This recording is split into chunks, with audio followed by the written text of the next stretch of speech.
வணக்கம். மாலை முரசு செய்திகளை விரிவாக பார்ப்பதற்கு முன்பாக முதல் தலைப்புச் செய்திகளை பார்க்கலாம். கேரள ஏடிஎம் கொள்ளையில் ஈடுபட்ட வட மாநில கும்பலை நாமக்கல்லில் என்கவுண்டர் செய்து பிடித்தது தமிழக போலீஸ். காயமடைந்த கொள்ளை கும்பலைச் சேர்ந்த 5 பேரை கைது செய்து காவல்துறையினர் தீவிர விசாரணை.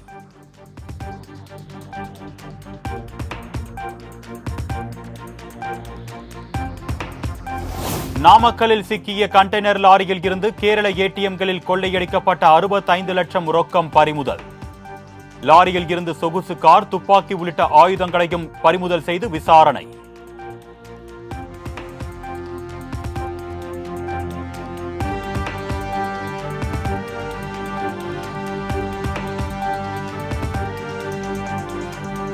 நாமக்கல்லில் சிக்கிய ஏடிஎம் கொள்ளை கும்பல் ஹரியானாவைச் சேர்ந்த மேவாட் கும்பல் என அதிர்ச்சி தகவல். தென்னிந்தியாவில் கடந்த 6 மாதங்களில் 15க்கும் மேற்பட்ட ஏடிஎம் கொள்ளைகளில் ஈடுபட்டது அம்பலம்.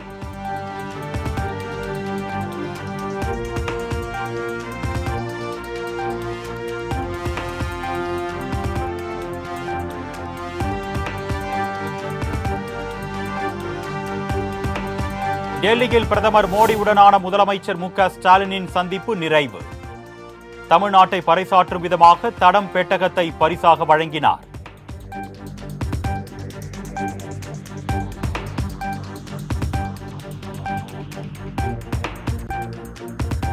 தமிழ்நாட்டின் கோரிக்கைகள் அடங்கிய மனுவை பிரதமர் மோடியிடம் வழங்கினார் முதலமைச்சர் மு.க. ஸ்டாலின். தமிழ்நாட்டிற்கான நிதியை உடனடியாக விடுவிக்க வேண்டும் என்று வலியுறுத்தல்.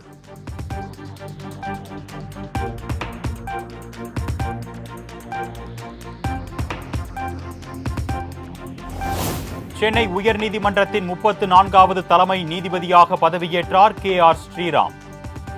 கிண்டி ராஜ்பவனில் பதவி பிரமாணம் செய்து வைத்தார் ஆளுநர் RN ரவி.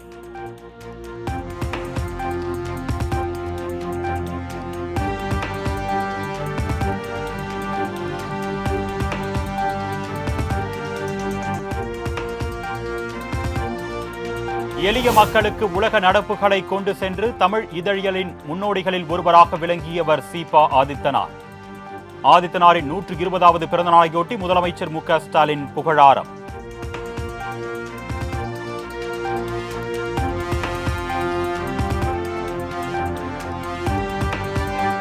தமிழர் தந்தை சீபா ஆதித்தனாரின் 120வது பிறந்த நாளை முன்னிட்டு தமிழ்நாடு அரசு சார்பில் மரியாதை.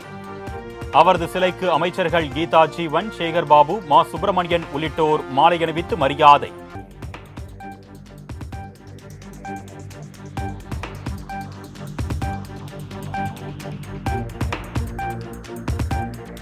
சீபா ஆதித்தனாரின் பிறந்தநாளை முன்னிட்டு சென்னை எழும்பூரில் உள்ள அவரது சிலைக்கு அரசியல் தலைவர்கள் மரியாதை.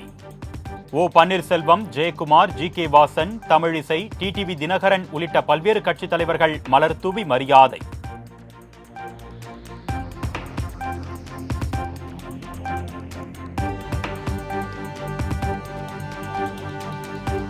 சீபா ஆதித்தனார் சிலைக்கு அதிமுக சார்பில் முன்னாள் அமைச்சர் ஜெயக்குமார் மாலை அணிவித்து மரியாதை. தமிழக அரசு நிர்வாக ரீதியாக எந்த பணிகளையும் செய்யவில்லை என்றும் குற்றச்சாட்டு.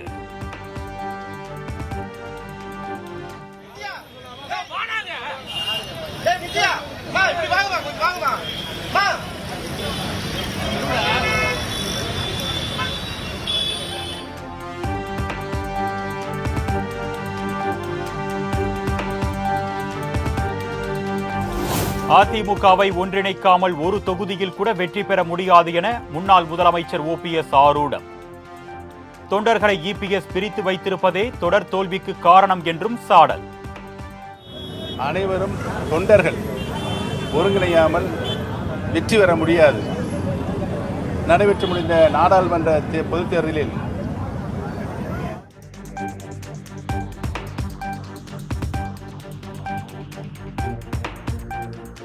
சீபா ஆதித்தனார் சிலைக்கு மரியாதை செலுத்த வந்த இடத்தில் விஜய் மற்றும் TTV தினகரன் ஆதரவாளர்கள் யார் பெரியவர்கள் என மாறி மாறி கோஷம்.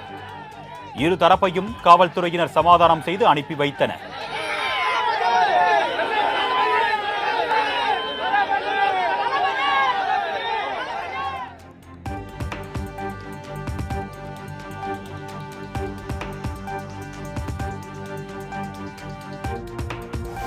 சென்னை நுங்கம்பாக்கத்தில் அமலாக்கத்துறை அலுவலகத்தில் செந்தில் பாலாஜி நேரில் ஆஜர். வாரந்தோறும் திங்கள் மற்றும் வெள்ளிக்கிழமைகளில் கையெழுத்திட வேண்டும் என்ற உச்சநீதிமன்ற நிபந்தனையின்படி கையெழுத்து.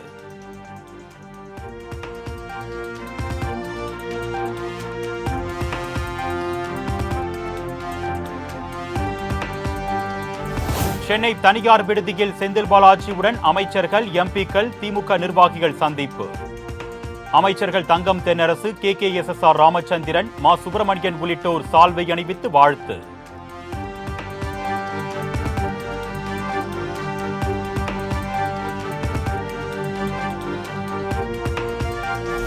சென்னையில் சொத்து வரியை மேலும் 6% வரை உயர்த்துவது தொடர்பாக மாநகராட்சி மாமன்ற கூட்டத்தில் தீர்மானம்.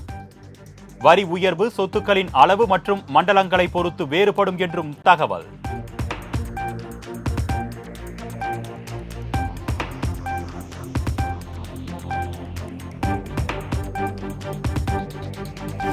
சென்னையில் பொது இடங்களில் குப்பைகளை கொட்டினால் அபராதத்தை அதிகரிக்க மாமன்ற கூட்டத்தில் தீர்மானம்.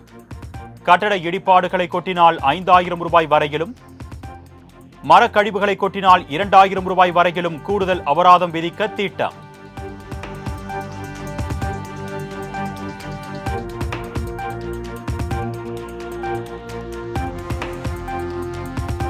பிரதமர் வீட்டு வசதி திட்ட தொழில்நுட்ப உதவியாளர்களை மீண்டும் பணியமர்த்த வேண்டும். முதலமைச்சர் மு க ஸ்டாலினுக்கு பாமக நிறுவனர் ராமதாஸ் வலியுறுத்தல்.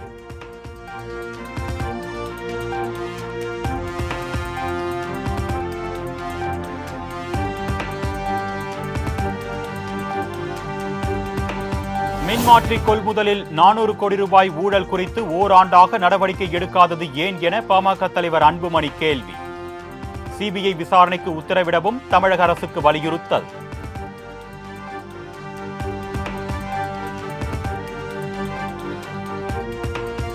கடலூர் அரசு தலைமை மருத்துவமனையில் சிறுவர்கள் உட்பட 7 பேருக்கு டெங்கு காய்ச்சல் பாதிப்பு உறுதி.